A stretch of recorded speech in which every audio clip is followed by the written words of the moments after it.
วัสดีครับผมมินี่กะมาเบิ่งบรรยากาศหลังจากพายุโนอิวเข้ามานะครับผมนึกอื่นบ่แล้วผมออกเสียงก็ถือครับผมอันนี้ก็อยู่ถุงหน้านะครับผมน้ำก็อาจสิมีหลายกับเก่านะครับน้ำมันเริ่มสิบห้าแล้วล่ะครับปกติแล้วนี่ก็น่าจะบ่ค่อยมีน้ำเท่าไหร่แต่ว่าถามว่าผลกระทบมีหลายบอกก็คือบ่ค่อยมีบันไดนะครับผมเพราะว่าปกติแล้วน้ำก็คือว่าก็นั่งพอดีแล้วครับผมเพราะว่าแต่บ่แน่ใจว่าจังหวัดอื่นสีคือ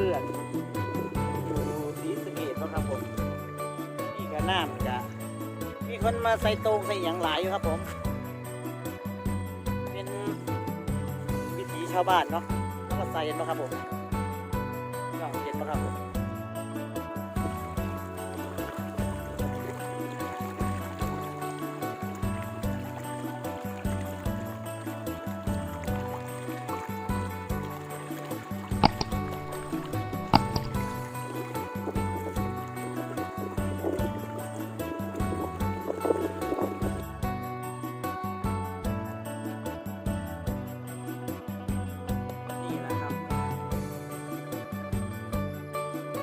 FC หลายคนบอกว่าอยากเห็นหน้าเนาะแต่เลยปกติก็อยากอายแน่นอนนึงนะบ่กล้าออกกล้องเท่าไหร่ในวันนี้ก็เลยพามาตกหน้าพามาเล่นมายามพงแน่เนาะปกติก็ทายแต่ไม่คู่เรื่องรถเรื่องนั้นนะครับผมก็ได้นั่นเนาะผมมีนั่นนะครับผมพอดีมาผู้เดียวให้เขาเจ้ามาทายให้เขาเจ้าบ่มาเลยว่ามาผู้เดียวกันง่ายอยู่ครับเห็นไหมครับผมหน้ามันเลือบหน้าแล้วครับผมบ้า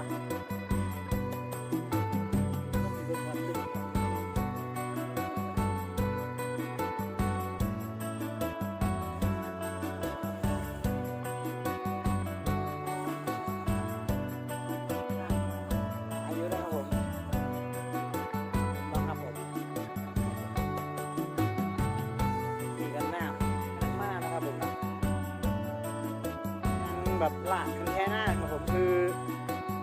เริ่มมากเรื่อยๆแล้วลากอะสีคึมนิดนึงเนาะว่า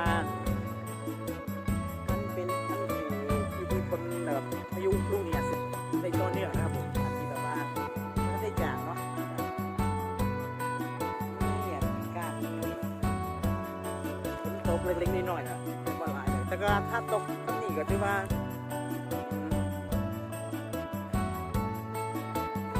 ใจว่าผมเพราะว่าหน้าเขาที่หน้าที่อย่างเนาะนี่แหละครับในเบื้องบรรยากาศ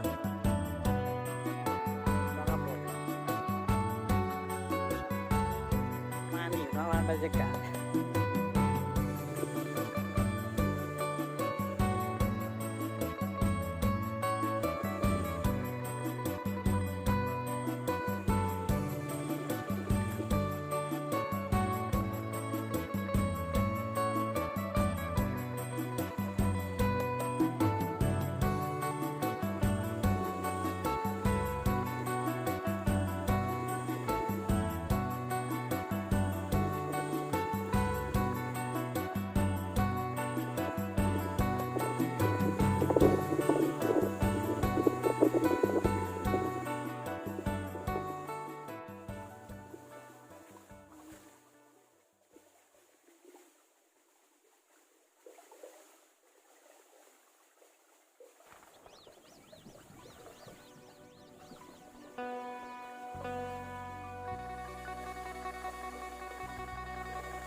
นะครับผมเนาะบรรยากาศก็สิประมาณนี้ก็มีไผมาหรอกครับผม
พี่น้อง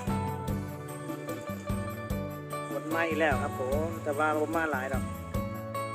แค่ลิ้นดิ้นเนาะ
จบวิดีโอไว้แค่นี้นะครับพี่น้องครับผมก็